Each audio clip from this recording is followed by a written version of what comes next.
Nah, terus gimana dong solusinya? Oke, udah tahu nih. Jadi penyebab akarnya masalah-masalah itu ya karena dua hal itu, FOMO, YOLO, dan memang karena uangnya nggak ada. Jadi harus ditingkatkan dulu income-nya.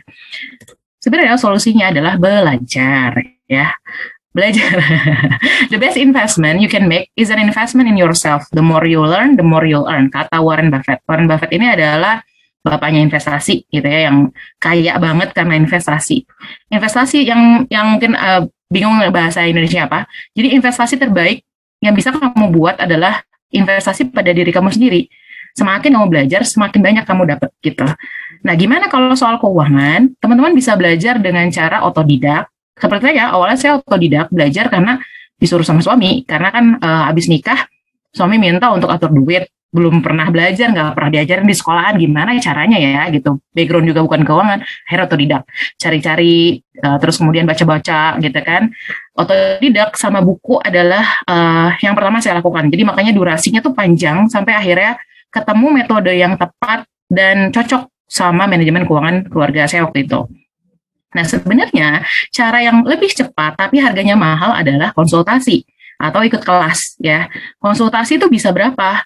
Start kalau yang masih untuk yang konselor keuangannya yang mungkin masih muda kayak saya bisa 500 ribuan gitu ya untuk 2 jam sesi atau 3 jam sesi ngobrol gitu kan. Tapi ini langsung ke masalahnya. Tapi untuk yang sudah misalnya Prita Gozi gitu ya, Ligmina Hananto, financial planner yang sudah sangat berpengalaman itu bisa di atas 30 sampai 50 juta. Jadi emang apalagi kalau aset kita udah banyak, asetnya udah miliaran, misalnya Nia Ramadhani sama Ari Bakri mau hire financial planner, duitnya udah banyak misalnya kan gitu. Biasanya financial planner itu akan ngasih harga yang cukup besar karena emang asetnya juga banyak gitu ya. Nah, apakah kita sebagai millennials perlu ke konsultasi kayak gini? Perlu. Kalau misalnya emang masalah kita udah banyak banget, udah ribet banget, ikut kelas, baca buku, otodidak nggak ketemu-ketemu juga, konsul aja. Tapi nggak harus sama yang terlalu mahal banget. Karena kayak misalnya kita sakit perut, di awal kita pasti ke dokter umum dulu dong. Ngapain kita langsung bayar ke dokter spesialis penyakit dalam? Dokter umum aja dulu gitu. Kalau misalnya emang ternyata sudah terobati kata gitu ya, atau terselesaikan dengan dokter umum ya selesai gitu. Jadi untuk millennials nggak usah dulu ke sana ke yang mahal banget. Dulu tuh terkenal satu financial advisor yang dibekukan itu depannya J kalau teman-teman tahu ya. Itu juga rate-nya setahu saya sekitar di atas 20 jutaan gitu ya. Nah, terus kalau kelas juga ada yang murah. Saya tahu beberapa ada kelas untuk ibu-ibu tuh ada yang sekitar 35 ribuan, tapi ada juga yang sampai jutaan gitu ya. Tergantung sama skupnya. Makanya teman-teman harus pilih-pilih juga sesuai sama kebutuhan teman-teman gitu ya. Nah, jadi kalau misalnya untuk millennials disarankan ke arah mana dengan budget yang terbatas, tentu saja otodidak dan buku gitu ya. Kalau kelas ya kelas-kelas yang murah meriah lah gitu ya. Nah, banyak soalnya peserta-peserta saya yang follower di Momen Q itu ngeluh juga gitu, kalau kelas kayaknya nggak bisa kebayar nih Mbak Lia, lumayan soalnya harganya kan sebenarnya nggak terlalu mahal, 250 ribu gitu ya. Nah itu bisa ditabung, cuman untuk beberapa mungkin mahasiswa kali ya itu juga lumayan mahal gitu kan. Nah akhirnya kalau kayak gitu itu teman-teman, akhirnya saya ngeluarin buku ya, buku Jurnal Keuangan Panika yang nanti kita akan bahas di sini gitu. Nah ini contohnya ya, sorry. Nah ini contoh untuk yang nggak ada duit sama FOMO dan YOLO, biar bisa belajar keuangan kayak gini. Kalau yang nggak ada income ya ibarat kata uang masih dari orang tua, freelancer gitu ya, uang nggak terlalu banyak, teman-teman bisa ikut kelasnya gratis. Di Momen Q sering banget ngadain kelas gratis. Bisa juga pinjem buku gitu kan, bisa minta ajarin teman yang udah lebih pinter. Jangan lupa catat, makanya tadi saya bilang di awal, catat, bawa catatan, ambil alat tulis. Kenapa? Ini yang ngikat ilmunya. Kalau cuma di screenshot, habis ini terus disimpan di memori HP, pasti lupa ya. Ini siapa yang suka di screenshot itu pasti lupa. Jadi habis ini mendingan dicatat ya. Habis itu praktek, evaluasi, repeat. Praktek, evaluasi, repeat. Ini tuh pasti banget. Jadi nggak bisa langsung kayak habis kelas ini gue langsung minta, nggak kayak gitu. Pasti harus berulang kali. Dan feel free ya kalau ada yang mau DM di Instagram nanyain, Mbak Lia aku udah ikutan kelasnya Mbak Lia nih yang gratis sekarang, udah praktek juga, udah evaluasi, kok masih nggak juga ngeh sih. Nah, nanti aku akan kasih rekomendasi gitu ya, kenapa-kenapanya gitu. Nah, tentunya yang tadi yang untuk yang nggak ada duit, fokusnya adalah dapat duit dulu. Jadi prakteknya misalnya ini bukan cuma ilmu gratis di kelas keuangan ya, bisa aja ilmu gratis soal fotografi, soal digital marketing dan lain-lain. Jadi teman-teman praktek juga evaluasi dan dapatkan uang baru fokus untuk ngatur duit gitu ya. Jadi memang harus kesini dulu fokusnya, baru ntar kelihatan apa yang bisa diatur, apa yang bisa di manage. Soalnya banyak banget yang nanya misalnya, Mbak Lia, aku nggak bisa nabung. Ya terus aku tanya, emang kerjanya apa gitu? Aku masih kuliah gitu. Wajar kalau masih kuliah, misalnya sebulan cuma dapat 500.000 gitu ya dari orang tua, wajar banget kalau nggak bisa nabung, wajar banget. Nggak masalah kalau kamu nggak bisa nabung dan nggak usah merasa bersalah gitu di awal-awal kalau memang belum ada income gitu ya. Nah untuk yang FOMO dan YOLO, ini yang pertama adalah sadar dulu, sadar, nerima, oke. Jadi kayak self acceptance gitu ya, oke. Kayaknya emang aku tuh ada rada-rada gitu ya, rada-rada nih kadang soalnya ada denial di dalam diri, nggak apa-apa, it's okay, hidup masih sendiri, belum nikah, gue bisa beli apa aja, oke nggak apa-apa, kamu udah kerja keras, ini ada self reward gitu. Ini biasanya suka ada denial seperti itu. Jadi awalnya adalah nerima dulu, sadar, oke, kayaknya gue harus berubah, memang kayaknya ini adalah time gue untuk belajar misalnya gitu ya. Kenapa? Bentar lagi mau nikah, bentar lagi mau hidup sama seseorang, dan kita nggak bisa ngarepin orang tersebut udah lebih baik daripada kita gitu. Kita nggak bisa, misalnya si perempuan, kita nggak bisa ngarepin laki-lakinya bakal ngajarin kita, yang mana mungkin si laki-laki akan mikir juga, nanti si cowok ceweknya pintar deh ngatur duit, gue udah kasih duit aja ke dia, terus gimana, dua-duanya sama-sama kosong gitu kan, sama-sama nggak ada yang belajar gitu. Makanya nih keren banget kalau di sini ada yang pasangan terus ikutan ya. Jadi udah ada dua orang yang sama-sama mau belajar. Ini oke banget gitu kan, karena memang harusnya sih dua-duanya belajar, si cowok dan cewek gitu ya.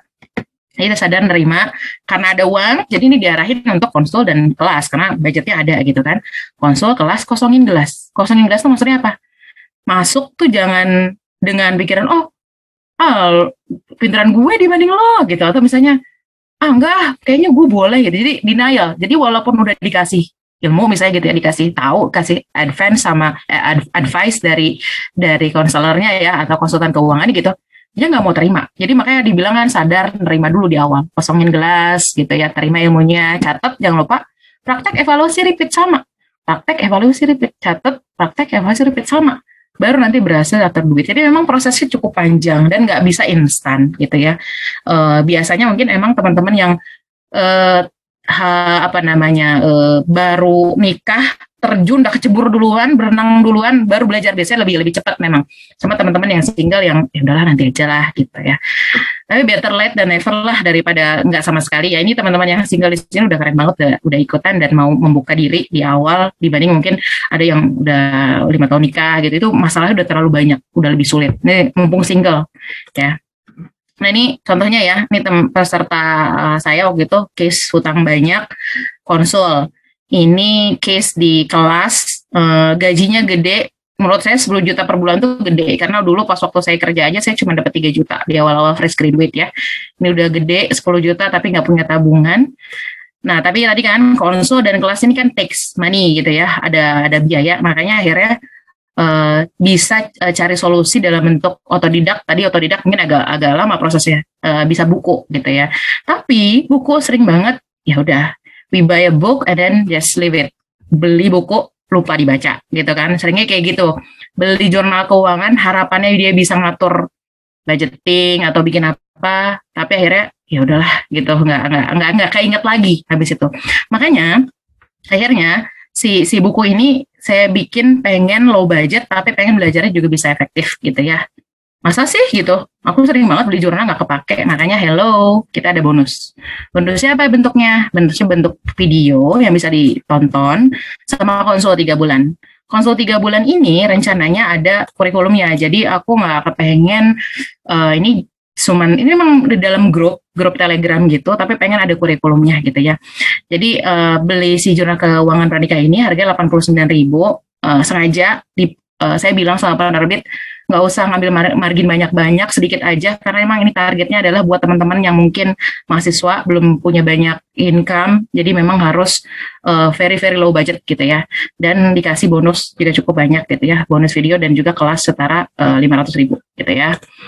Nah ini kurikulum kelasnya. Jadi di bulan pertama kita akan rapiin apa ini piramida, abis ini ntar kita bahas, rapiin ke diri sendiri dulu. Bulan kedua kita akan merapikan keuangan keluarga dan calon pasangan. Kenapa? Karena walaupun diri kita udah oke banget, tapi ternyata keluarga kita atau calon pasangan kita keuangannya yang nggak oke, kita bisa terseret-seret. Contohnya apa? Nanti kita bahas abis ini. Terus abis itu kita baru di bulan ketiga ngerapihin soal weddingnya. Karena wedding juga lumayan ngehabisin duit gitu. Banyak yang kalau ditanya pas ibu-ibu nih ya, banyak yang ditanya apa sih penyesalan kamu pas waktu dulu single. Penyesalan terbesar aku adalah ngabisin terlalu banyak untuk biaya pernikahan gitu. Ada yang bilang kayak gitu. Jadi pernikahan dan pasca nikah juga perlu dibahas. Ini jadi 3 bulan kita satu week aja, nggak usah yang terlalu berat banget gitu ya. Kita kan juga tahu di sini teman-teman juga kerja gitu kan, mungkin ada urusan bisnis dan lain-lain gitu ya. Jadi nggak yang tiap hari, kita seminggu sekali aja fokusnya ke tiap level ini gitu. Nah, jadi ini di jurnal keuangan pranikah ini bahasnya tadi seperti yang ada di kelas. Jadi memang ini si kelas ini akan menggunakan si jurnal untuk sebagai toolsnya gitu kan. Kalau tanpa tools ya dia akan nguap gitu aja ya. Toolsnya ini tadi diri sendiri ada di sini. Jadi ntar ada kolom-kolom yang bisa diisi. Yang namanya juga jurnal ya, bukan buku. Kalau buku kan nggak bisa diisi. Kalau jurnal kan bisa diisi. Terus persiapan keuangan keluarga, calon pasangan, pernikahan, pasca nikah, semuanya dibahas sampai ngelotok lah ibarat kata gitu. Jadi ini sebenarnya kurang cocok buat yang udah menikah gitu ya. Yang menikah nanti ada buku lain. Ini cocok untuk yang masih single. Nah, kita bahas yang pertama, gimana sih caranya ngerapin keuangan diri sendiri. Yang pertama, cek kesehatan keuangan. Habis itu kita tentuin prioritas. Yang ketiga adalah action. Maksudnya apa sih cek kesehatan keuangan? Ya, kalau kita mau tahu kita sehat apa enggak, biasanya kalau kesehatan tubuh, biasanya medical check up. Ya kan, medical check up, tes darah, tes urin, gula, segala macam. Nah ini juga sama, kesehatan keuangan juga dicek di awal. Habis ini bakal kelihatan, oke, ternyata gue rusak di sini, gue buruk di sini, oke, ini borok-boroknya di sini, gitu kan. Berarti ini yang harusnya diprioritaskan untuk dibenahi duluan. Habis itu baru action, gitu ya. Ini kelihatan nggak ya? Ini contoh untuk kesehatan keuangan, kelihatan nggak ya buat teman-teman? Kita bahas satu ya. Ini ada kondisi dan ini aku ngambil screenshot dari jurnal keuangan pranikah ya. Jadi nanti kalau teman-teman yang beli dapat kayak gini ya di dalam bukunya. Misalnya kita nulis ini kan ada G bagi B ya. G itu adalah jumlah harta dalam bentuk yang mudah dicairkan. Ini ada keterangannya lagi di sini, ada bintang 2. Total harta dalam bentuk tabungan, uang tunai, emas, deposito, dan reksadana pasar uang. Jadi misalnya nih, kita contoh misalnya Basiska, oke. Basiska Meila Sari, ceritanya nih ya, punya tabungan 100 juta, amin ya. Tabungan 100 juta, tabungan doang ya misalnya, terus uang tunai 10 juta, terus kemudian emas 10 juta, oke, ada 120 juta. Dalam bentuk yang mudah dicairkan, G misalnya ya, G, 120 juta. Terus Mbak Siska ini ke pengeluaran bulanannya, B, pengeluaran tiap bulan itu sekitar 10 juta. Oke, jadi tulis 10 juta di sini, tulis 120 juta di G. Berarti kondisi dana daruratnya Mbak Siska itu 120 juta dibagi 10 juta, berarti nilainya 12. Nilainya 12 dan ini sesuai standar. Standarnya adalah 3. Jadi artinya apa sih? Artinya Mbak Siska itu punya 12 kali pengeluaran bulanannya. Artinya lagi, Mbak Siska kalau tiba-tiba kena PHK, nggak bisa kerja, tetap bisa hidup dengan uang tabungan yang tadi, yang mudah dicairkan. Dicairkan artinya bisa dipakai kapan aja, gitu. Bisa, makanya dibilang sebagai dana darurat. Kenapa tadi saya bilang contohnya PHK? Ya, PHK adalah kondisi darurat. Swab terus kemudian negatif, swab terus kemudian positif terus harus diisolasi, itu adalah kondisi darurat. Terus misalnya bencana alam, pandemi, meninggal dunia, itu termasuk kondisi darurat. Nah itu harusnya adalah di atas 3, artinya selama 3 bulan bisa hidup gitu, tanpa harus ngambil tabungan yang lain. Seringnya orang-orang itu millennials itu nggak paham soal dana darurat dan oke, aku punya tabungan aja, tapi nggak punya dana darurat gitu. Tabunganku pokoknya semua campur di situ. Mau beli HP ngambil dari situ, beli motor ngambil dari situ, lagi flash sale Shopee ngambil dari situ, semua ngambil dari situ. Nah itu sebenarnya tabungan, tapi bukan buat kondisi darurat. Nah kalau buat tabungan dana darurat itu terpisah, nggak boleh dikutak-kutik kecuali untuk keadaan darurat tadi yang disebutkan, meninggal, PHK, pandemi, COVID gitu ya, terus udah gitu tadi kecelakaan, mobil tabrak, HP hilang, HP rusak, HP dicolong gitu ya, laptop belah layarnya gitu. Itu ngambil dari situ gitu ya. Nah yang lain kalau dijelasin kepanjangan, tapi nanti ini ada poin seperti ini, teman-teman tinggal bandingin aja, ada contoh hitungannya juga gitu ya. Nah ini yang dimaksud sebagai prioritas pemindahan diri. Kan udah tahu nih, ternyata nggak bagus di dana darurat, nggak bagus di nabung, nggak bagus di hutang, nggak bagus semua. Gitu saya.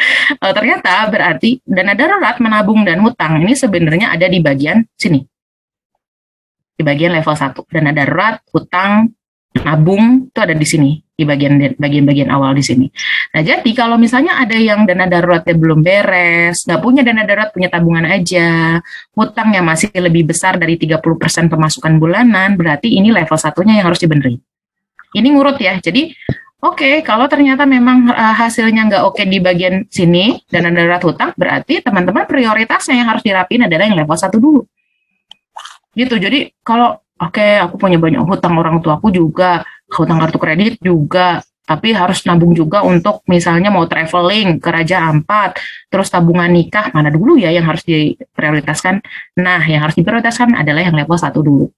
Level 1 ada dana darurat, minimal 3 kali kebutuhan bulanan, arus kasnya positif, arus kas itu berarti masuk sama keluar uang, harusnya lebih besar masuk, gitu. Kalau arus kas negatif, ya artinya lebih besar yang keluar dibanding yang masuk gitu ya.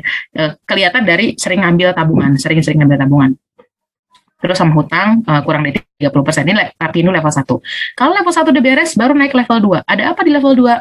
Proteksi, asuransi, BPJS gitu ya, itu hampir sama gitu ya. Proteksi itu 2 minimal dimiliki oleh millennials, yaitu asuransi kesehatan atau proteksi kesehatan untuk diri sendiri. Kalau bisa, kalau orang tua udah pensiun, wajib juga orang tua punya asuransi kesehatan. Terus sama asuransi jiwa. Asuransi jiwa itu untuk millennials yang menanggung orang tua, menanggung adik, itu harus punya. Tapi kalau enggak sih, kalau aku orang tua masih kerja gitu kan, terus adik-adik juga ditanggung sama orang tua, ya udah berarti cukup asuransi kesehatan aja. Dan kalau misalnya dari kantor udah ada, nggak apa-apa, nggak harus beli asuransi lagi gitu. Ini contoh proteksinya. Kenapa sih perlu? Kalau misalnya kita nggak punya, minimal banget BPJS kesehatan. Kalau kita tiba-tiba sakit, minimal aja kita kena COVID, karena itu kan pasti banget kena ya. Swab nggak dibayarin kantor gitu kan. Terus kemudian harus dirawat, misalnya kita nggak punya BPJS, terus ternyata syarat dari Kemenkes adalah harus punya BPJS untuk dirawat di rumah sakit, dan nggak punya, otomatis kita harus merogoh tabungan. Tabungan apa? Tabungan dana darurat. Kalau ada, kalau nggak ada, tabungan kita habis semuanya untuk kondisi sakit tadi. Jadi minimal banget punya asuransi kesehatan, BPJS kesehatan. Gitu ya. Karena murah banget kan, itu kelas 3 cuma 30.000 per bulan.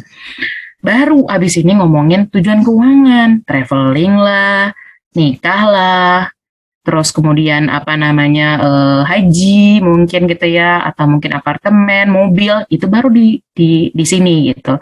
Untuk millennials paling nggak fokusin ke arah tabungan nikah. Kalau udah misalnya udah ada tabungan nikahnya, bolehlah tabungan yang lain lah, misalnya mau ke bisnis gitu ya. Fokuskan dulu karena belum punya anak, belum kepikiran rumah gitu ya. Fokuskan dulu ke nabung untuk skill, nambah kemampuan diri supaya income lebih gede gitu ya. Misalnya ambil sertifikasi, kayak saya misalnya ambil sertifikasi di Badan Keuangan. Mungkin teman-teman di bidang misalnya konstruksi, bangunan dan lain-lain gitu ya, ada sertifikasi di bidang sipil gitu ya, ambil. Atau sertifikasi di bidang pendidikan, misalnya pendidikan gentle birth misalnya gitu, atau mungkin di bidang keuangan lain, ada misalnya talent mapping gitu untuk di bagian pendidikan, apapun lah yang buat kamu lebih oke, nambah CV kamu lebih bagus, dan ada kemungkinan potensi income kamu naik. Millennials tuh fokusin di situ dulu, gitu. single ya, sebelum nanti mikirin apa? Mikirin rumah, mikirin anak, mikirin haji, utang orang tua. Itu tak dulu gitu. Itu dulu aja skill dibangun. Baru terus ke dana pensiun ya, nyiapin dana pensiun. Kalau udah ada BPJS Ketenagakerjaan atau asuransi dari yang kalau PNS dari kantor Taspen lebih bagus. Nanti level 5 ya, nantilah kita bahas ini warisan dan hibah. Tapi nggak terlalu relevan kalau dibahas untuk milenials. Biasanya paling nggak 1, 2, 3 udah beres dulu nih. Sebelum nikah 1, 2, 3 beres dulu. Jangan masuk ke nikah tuh dalam kondisi hutang masih ada, kagak punya proteksi, tujuan keuangan bawa utang KPR sebelum nikah gitu. Aduh, pusing banget ya. Gitu. Jadi jangan kayak gitu. Nah, actionnya apa? Untuk yang mungkin masih tadi budgetingnya ya, yang belum kelihatan, terus kemudian udah bikin budget tapi bocor, ini adalah harus banget bikin action habit mencatat. Jadi dan ini ada di JKPN, di Jurnal Keuangan Pranikah ada bonus untuk cara panduannya gimana sih nyatet aplikasi yang nyatet keuangan pakai aplikasi gitu ya. Jadi aku nggak akan ngarahin teman-teman nyatet di jurnalnya ya, karena sering kan jurnal keuangan tuh nyatet tiap hari gitu ya, expense basi banget. Itu udah nggak efektif. Kalau buat aku nggak efektif. Kenapa? Karena sering banget bukunya kelupaan, bukunya habis, terus udah gitu harus direkap ulang tiap bulan, itu lama banget dan nggak membuat habit baru ya. Kita jadi nggak konsisten. Jadi kita akan ngarahin ke arah aplikasi. Aplikasi apapun boleh. Nanti di Jurnal Keuangan Pranikah juga dikasih rekomendasi aplikasinya apa gitu ya. Kalau ini aku pakai Money Lover. Ada aplikasi lain yang lebih murah juga dibanding Money Lover dan juga fiturnya sama bagusnya. Nah ini action ya. Nanti tadi kan masalahnya kan soal punya dana, punya e-wallet dan lain-lain tapi nggak jelas. Nanti kita bantu gimana cara evaluasi fungsi rekeningnya. Tulisin aja rekeningnya gimana, fungsinya apa. Nanti ini akan disinkronkan dengan tadi aplikasi tersebut. Di aplikasi pencatatan keuangan harus sinkron. Kalau cuma dicatat doang di JKPN ini, di jurnal doang ya nggak akan ngefek. Jadi memang ini tuh harus ada linknya ke si yang sebelumnya ya, aplikasi. Jadi ini harus banget ngelotok gitu ya di awal-awal gimana cara pakainya. Karena semuanya ini akan terpantau di satu aplikasi ini. Semua ya, dari fungsi rekening, hutang gimana progresnya, tujuan keuangan gimana progresnya, semua akan terpantau di aplikasi tersebut. Gitu ya. Terus nah ini kita recap ya gimana. Jadi kan harus udah beres.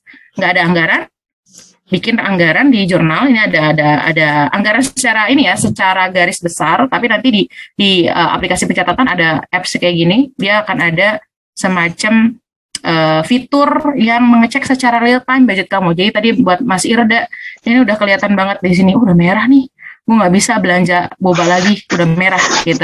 Oh masih kuning nih, oke, masih bisa belanja buku. Oh masih hijau nih, boleh beli voucher games, boleh. Karena kelihatan.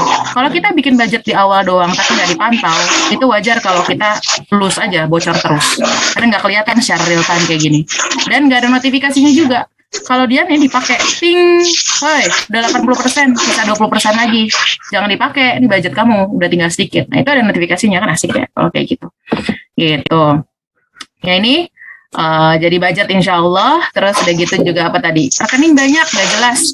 Rekening itu nanti akan dibantu untuk dirumuskan. Plus juga sama nanti di jurnal di aplikasi akan ada juga pemantauannya. Kayak gini ya. Nih akan kelihatan nih progresnya kelihatan di sini. Oke. Hutang udah tinggal berapa persen gitu. Ini akan terpantau di aplikasi. Dana nikah nambah, punya utang juga sulit dibayar, ini akan dirumusin dan dipantau di aplikasi. Investasi nanti ada di bonus video. Jadi bonus videonya nggak cuma 1, ada 8, bahas soal investasi, nabung juga, soal rumah juga, semuanya ada di situ. Gitu ya. Oke.